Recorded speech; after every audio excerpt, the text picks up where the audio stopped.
red streak, like Alyssa has a red streak. Hi, I'm Kathleen, and today I'm here to talk about the beautiful book which is Ensnared by A.G. Howard. Ensnared is the third book in the Splintered trilogy by A.G. Howard, and just look how beautiful these book covers are. But seriously, these books are so beautiful. Like, the covers are beautiful and they're gorgeous, and the writing in this one is purple. Because this is the third book in the trilogy, this book chat is going to be completely filled with spoilers. So if you haven't read any three of the books, just go away, read them, and then come back. And trust me, you will not regret reading these books. Okay, so people who haven't read the books, they're gone. Now we can start. I have all my notes written chapter by chapter, so hopefully they make sense. So my first note was, those are some weird Netherlings. All the Netherlings in this book just take them all to another level. Like, there was dust bunnies, and they were actually like bunnies made out of dust, and they were like living things.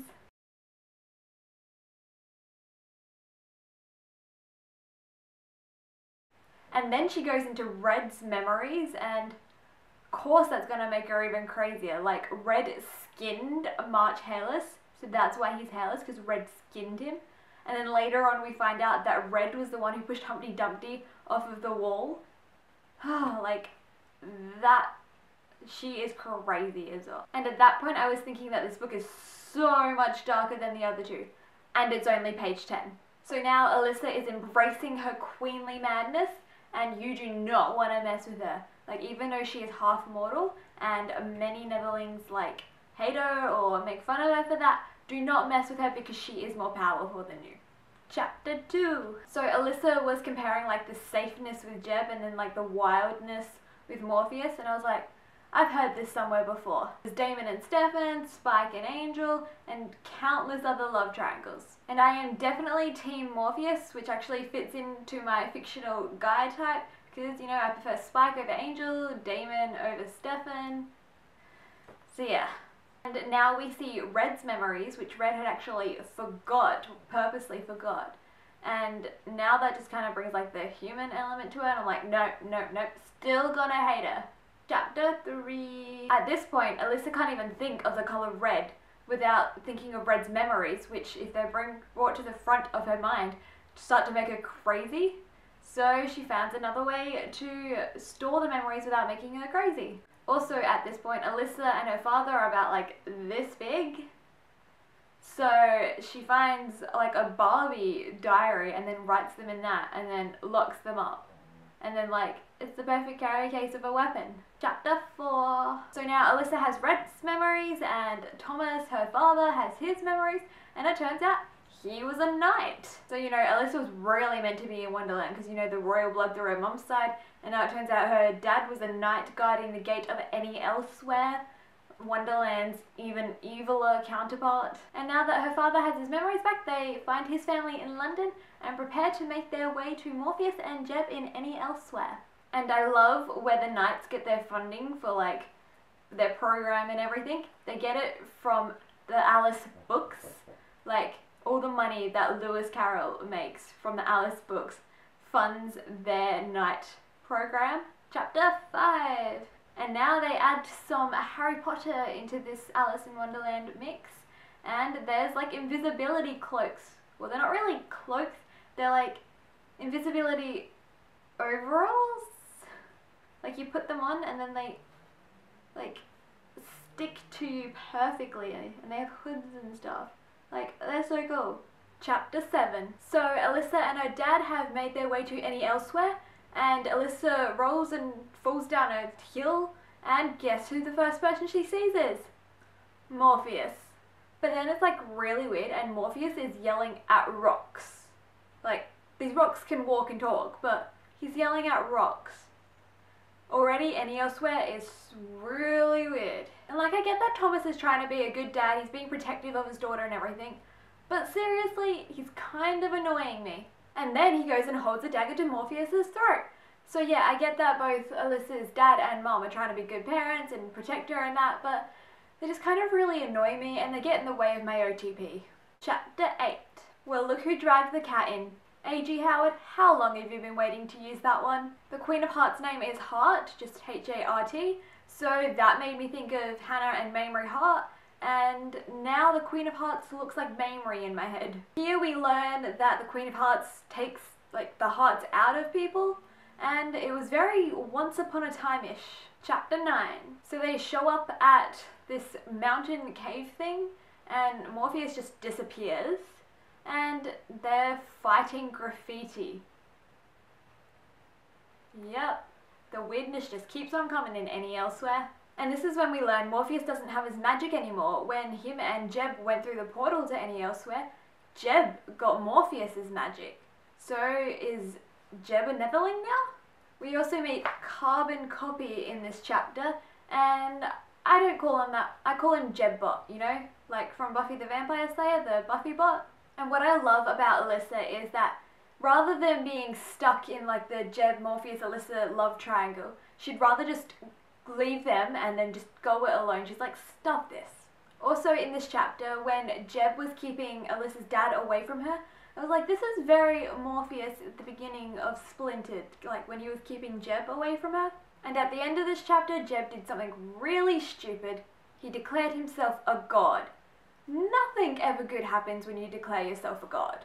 Chapter 10. So Jeb and Morpheus have this like bond now, and I was very worried it was going to end up like that Thomas Sanders vine, where the two guys end up running off together and leaving the princess behind.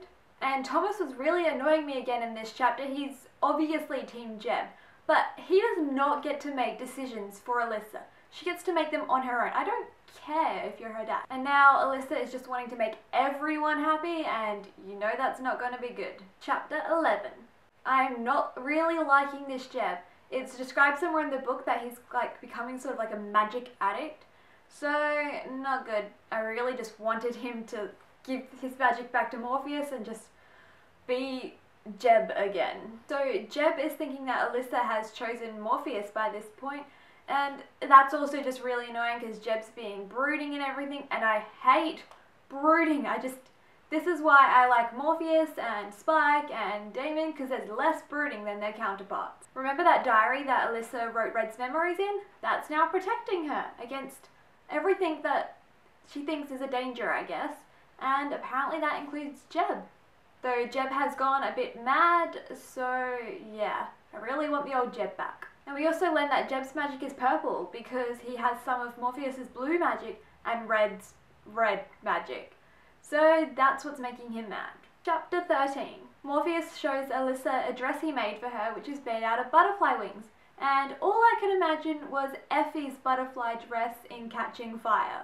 Chapter 14. Jessie and Nikki are adorable. They're so cute that I actually kind of imagine them as Alyssa and Morpheus's like first children because they both love them so much. Chapter 15. This whole time Alyssa's been thinking that Jeb doesn't know that he's got Red's magic in him, and I love this moment in the book. He's like, Alyssa, we're artists.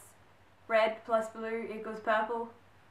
How did you think I didn't know that? This was also the point that I realized that this series was probably going to end up finishing like the Infernal Devices did. And if you haven't read the Infernal Devices, block your ears for a second. You know how Tessa lives out her life with Will and then ends up living her life with Jeb later? Yep, I figured it was going to end up like that. So then I had to accept that she was probably going to end up with both Jeb and Morpheus. Though when she made that vow to Jeb to be his first in every way, I did still kind of get annoyed. Chapter 16. So this is when we really start getting to the climax of the book, and Alyssa puts on her butterfly dress, and those butterflies, like the edges of them are really sharp, so they'll like cut anyone who gets near her, and it's just some badass butterfly armor. So Alyssa and Jeb head up to Queen Heart's castle because Morpheus has gotten himself captured. So at the castle they're having like a festival to find out who should be king, and they're having a caucus race to find that out. And this is not the caucus race that you know from the Alice in Wonderland TV movie. Speaking of, I actually have the video of that Alice in Wonderland TV movie. And the caterpillar is on the back there, and he does not look a thing like Morpheus. I have the DVD as well, the video was just closer. And Morpheus is brought out on stage, so Alyssa, you know, spreads out her wings and like nah, you can't like hurt him in that. And it turns out instead of him entering the Caucasus race and probably getting eaten by piranhas, they're having a wedding. Chapter 17. So Morpheus thought this was the perfect plan to get out of any elsewhere and restore Wonderland, but you know, Alyssa has made that vow to Jeb, so she can't marry Morpheus first.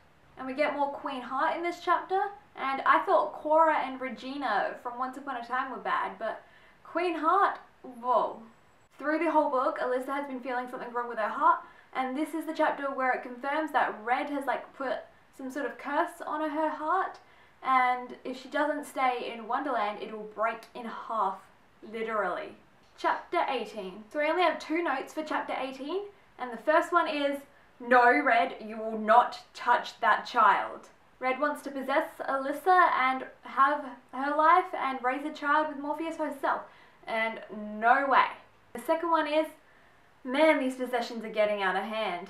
Everyone's getting possessed and Red just keeps moving from person to plant to animal.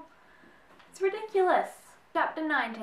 So Alyssa's heart is now breaking and Red possesses Alyssa, so that kind of like stitches up her heart for the moment. Red's and Alyssa's thoughts now have like merged together, and it was really interesting to read. And her thoughts switched to like full-on Neverling, and it was actually, yeah, really interesting. So they go back up on stage and this wedding is like about to happen, and they bring out like Jeb, but his eyes and tongue are gone. And I'm like, no, that can't be Jeb. Can't be. Like, A.G. Howard wouldn't do that. It just gets crazy in this chapter. All the animals are trying to get up on stage, so all the guards are trying to keep them back. Queen Heart is just going whatever. And then Alyssa is like completely mad at what they did to Jeb. But then Jeb falls into that like pool of deadly water and like evaporates. And once again I was like, no, nah, can't be Jeb. It's got to be Jebbot. And what do you know? In the next chapter, I was right.